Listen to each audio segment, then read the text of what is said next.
Greetings from the Second Age of Reason. We're here today to talk about the son I had for 2 months. He was a foreign exchange student from China. And I don't know if this is going to be one video or a series of them. Depends how long it drags on, how many interesting things I can think of and remember. He was a 16-year-old boy from the People's Republic of China, and he was enrolled at a private religious school. So we were to help him get to and from school. We were to feed him, make sure he was okay. We were to help him with his homework, help him with his English, and make sure he got to the sporting events for the teams he was a member of. So that all went pretty well according to plan. And the process was interesting, getting to know and live with a different person in your household, because up until now I've only had daughters, and now essentially I had a son. And I had to do things differently. So, here are some of the things that we had to cope with, or to adapt to. Now, he'd ask us questions, and his English was not very good. I mean, when you're in a foreign country, and you know a foreign language, depends how many years you've had it. I would say he's probably had 3, 4, maybe 5 years of English training, which by most standards is pretty good. But I've had 4 to 5 years of German training, and I know I have a lot of holes, even in my vocabulary and grammar. So, same for him. And so sometimes we had to rephrase things over and over till we finally came to the right understanding. It was interesting, he had a cell phone that was basically from China, so it was always in roving mode. But he would use it, to phone. It had email connectivity, and he could even texting in Chinese, mind you. That, to me, was very interesting to watch. Not like my kind of texting where you have little buttons and you're pushing buttons for the ABCs, 1, 2, 3s. The same for his laptop. It was Windows, but it was all with Chinese characters, questions and answers and buttons, and trying to understand it. I helped him get a few things set up, but it was also interesting and challenging. So that's the language aspect of it. He would sometimes have trouble understanding us, so we had to rephrase and simplify and slow down when we spoke so that he could understand it easily. So, the interesting part was he was from communist China, but going to a religious school, one of the requirements was that we take him to church every Sunday. And he had been with another family, and he didn't like their church. So he had to do some research and find another church. And he liked it. I mean, he even sang the church hymns along with us. And I didn't know if he was a Chinese Christian or if he just did that to blend in and adapt. If he really liked it, I don't know. But it was an interesting experience, nonetheless.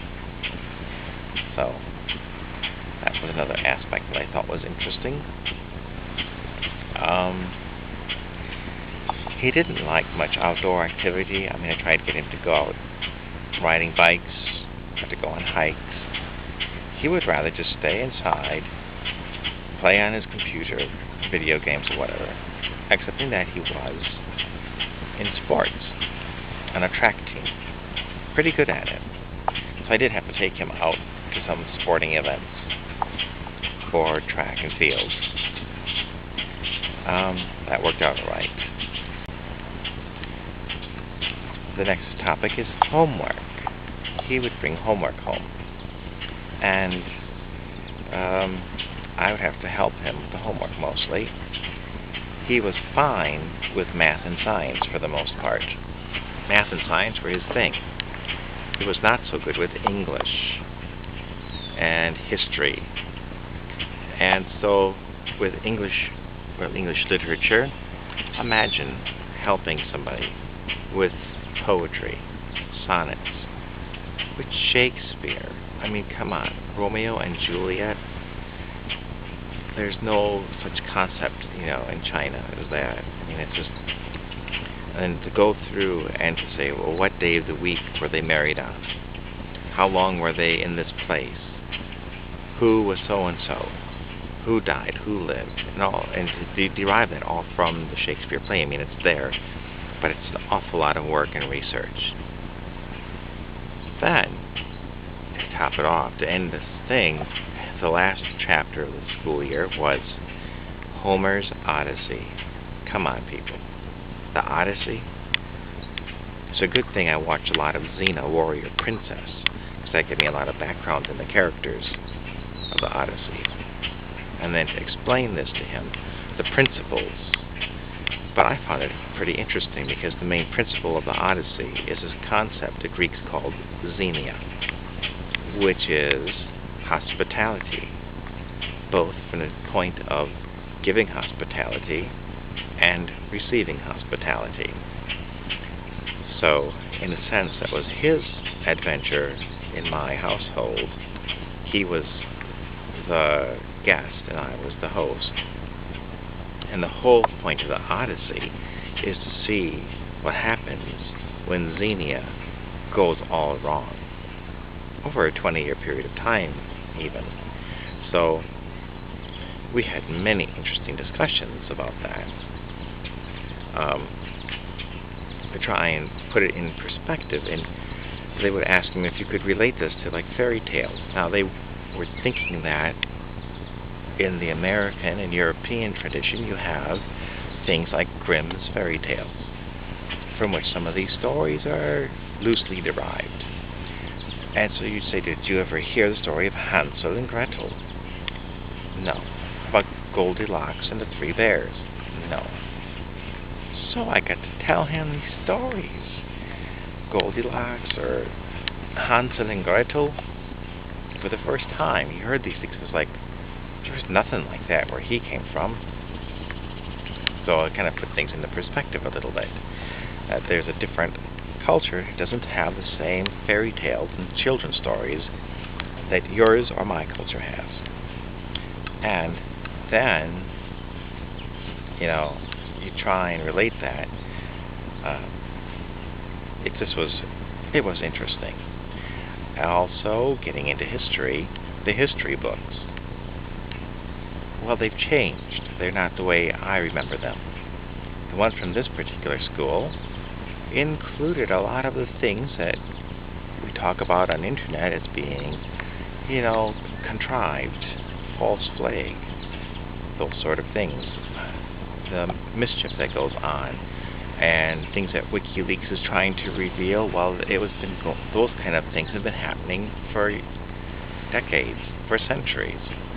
And so it was interesting trying to explain to him how this happens and how, yes, the Gulf of Tonkin was false flag, and it got us into the Vietnam War, and once upon a time America tried to buy Cuba from Spain, and that deal went wrong, and then a war started, and then there were the letters, and then there was the conspiracy of Germany and Mexico in World War I against them.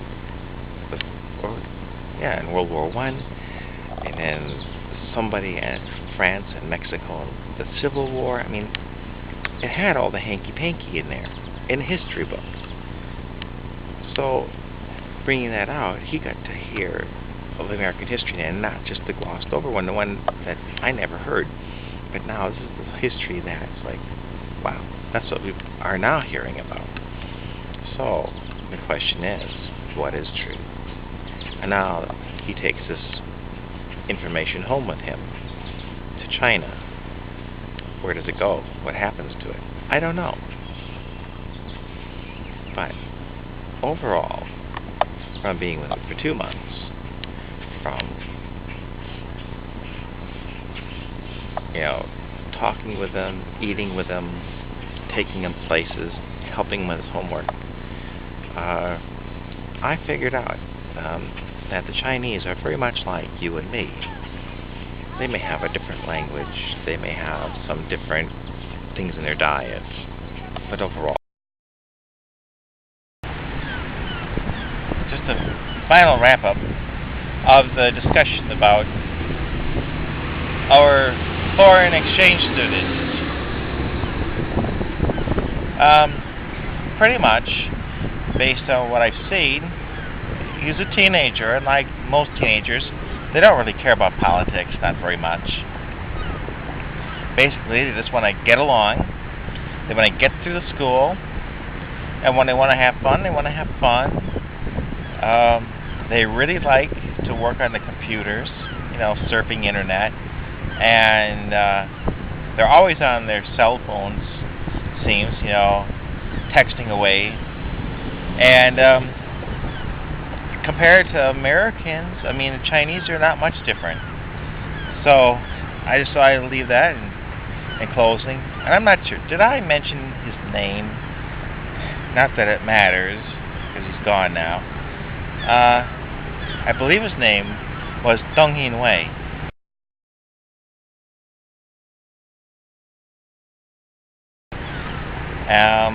But most people here called him Ethan, because that was convenient. So that's how that one went, and I just think it was interesting.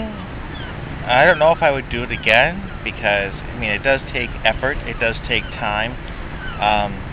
It's like having another person in your family, in your household, and you have to consider them as well in all your plans. And of course, we took him to all of the family get-togethers we had during that time frame, and it was interesting. In my family, we're pretty good at cooking different ethnic foods, and so we made him some American stuff, but also some Chinese stuff and some other things, and I thought he had a pretty good time sampling all the different foods. The other thing that pops into my mind, appetite. Now, I don't know if this is, I did have a large appetite when I was a teenager, 16, 17 years old, but his seemed to be extraordinary. So, you watch the old TV series Kung Fu, and they refer to him as grasshopper. That's just a euphemism for locust, because boy, they eat like locusts. I'd make a big meal, and there'd almost never be any leftovers, because I only cleaned the plate, cleaned the casserole dish as well. So I thought that was interesting. He liked most everything we made, except for a few little things, but that's like most of us have certain preferences. So that's the end of this series. Now, I don't know if it's going to be the end of 1, the end of 2, the end of 3. Let's see how it breaks down. So until later, we'll be seeing ya.